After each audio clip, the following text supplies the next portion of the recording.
कभी गौर किया है कि जब कुछ सब कुछ ठीक वक्त चल रहा होता है, तब भी भीतर कहीं एक अजीब सी बेचैनी बनी रहती है। ऐसी बेचैनी जिसका कोई कारण नहीं होता है। न पैसा की कमी में होता है, न रिश्तों में कोई बड़ी समस्या होती है, न जीवन में कोई बड़ा दुख होता है। फिर भी अंदर कुछ पूछता रहता है, अंदर कुछ सवाल उठते रहते हैं।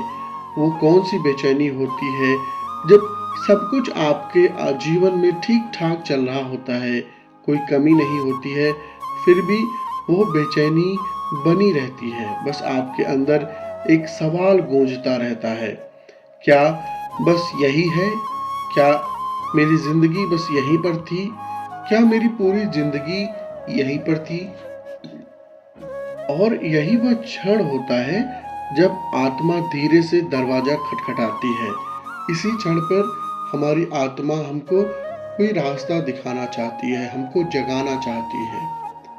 इसी क्षण अगर हम इस पल को समझ पाए, इस संकेत को समझ पाए, तो हम बहुत कुछ अपने जीवन में समझ सकते हैं। यह आवाज दिमाग की नहीं होती है, यह आवाज दिल की भी नहीं होती है, यह आवाज आपके अस्तित्व की होती है, आपके जीवन की होती है, आपके चेतना की ये आवाज होती है। बहुत सारे लोग इन संकेतों को, इन आवाजों को ना तो समझ पाते हैं, ना पहचान पाते हैं, जिसके बावजूद वो अपने जीवन के उसी चक्की में घूमते रहते हैं। जन्म लेते ही हमारे ऊपर लेबल चिपकने शुरू हो जाते हैं। यह तुम्हारा नाम है, एक नाम का लेबल हमारे घर, परिवार, आस पड़ोस और समाज के द्वारा चिपकने लगता है। सरनेम का लेबल चिपकने लगता है और उसके साथ धर्म का भी लेबल हमारे ऊपर चिपकने लगता है। किस धर्म में हमारा जन्म हुआ है और किस जाति में हमारा जन्म हुआ है, इस पर ये सारे ऐसे लेबल होते हैं जिस पर हमारा कोई अधिकार नहीं होता है। देश, किस देश में हमारे जन्म होना है, वो भी लेबल हमारे ऊपर चिपक जाता है और हम इन्हीं लेबल्स को अपनी पहचान मान लेते हैं। हम वास्तविकता में इन्हीं जो लेबल समाज के द्वारा, परिवार के द्वारा, आस पड़ोस के द्वारा दिए जाते हैं, उसी लेबल को हम अपनी स्वयं की पहचान मान लेते हैं। लेकिन जरा सा सोचिए, अगर आपको कोई नया नाम दे दिया जाए तो क्या आप अंदर से बदल जाएंगे? इस पर बहुत गौर करने की जरूरत है। अगर आज कोई आपसे आपका नाम छीन ले तो क्या आप खत्म हो जाएंगे? नहीं, बिल्कुल भी नहीं। नाम गया लेकिन होना बचा रहा। तो जो नाम से पहले भी था, नाम के बाद भी रहेगा, वह नाम कैसे हो सकता है? यही पहला झटका है जो यह सवाल देता है कि मैं कौन हूँ। मैं कौन हूँ ये समझना बहुत जरूरी है। यह वो गंभीर सवाल है, अगर इसको हम समझ पाए तो हमारे जीवन में बहुत सारी उलझनें अपने आप सुलझ जाएंगी।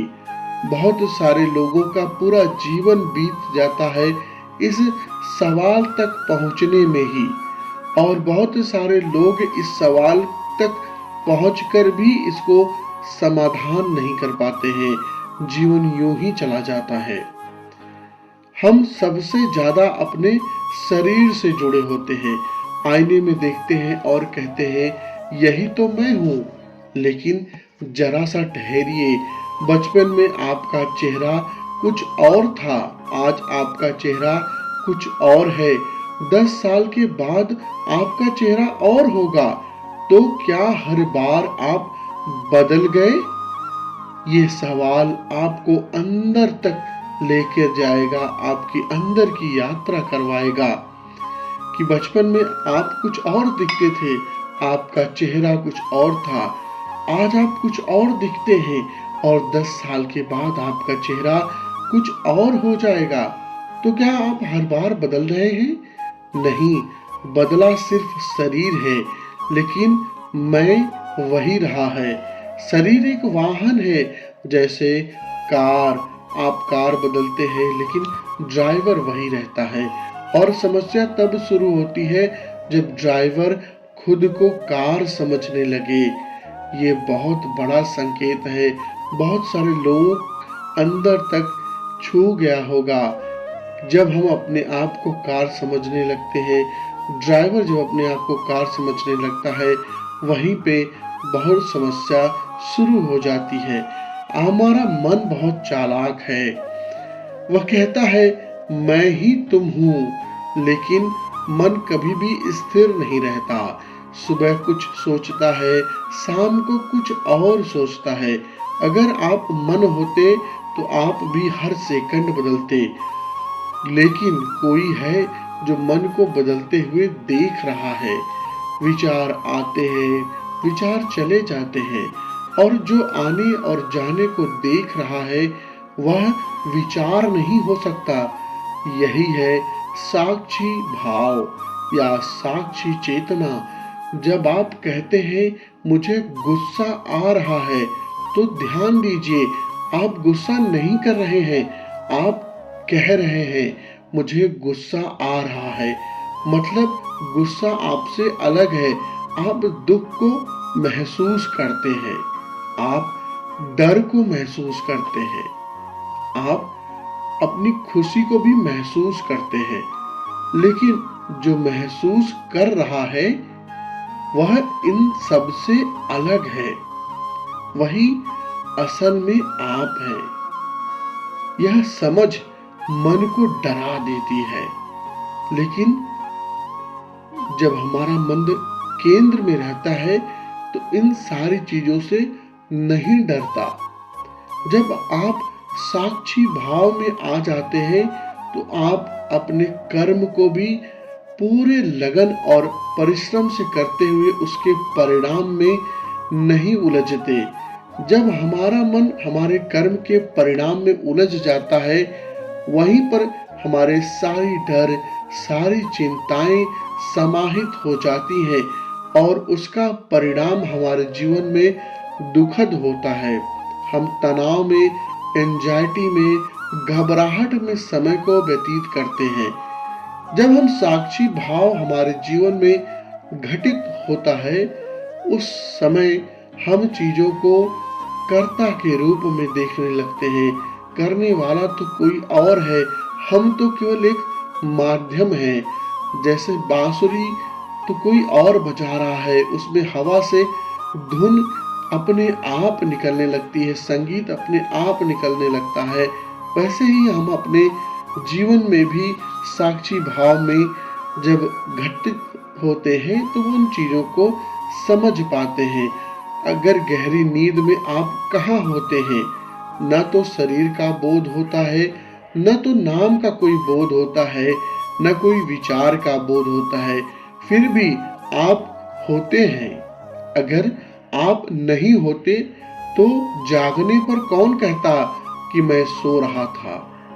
यही सबसे बड़ा प्रमाण है कि आप मन और शरीर से भी पहले थे। यही समझना हमारे लिए ज्यादा जरूरी है।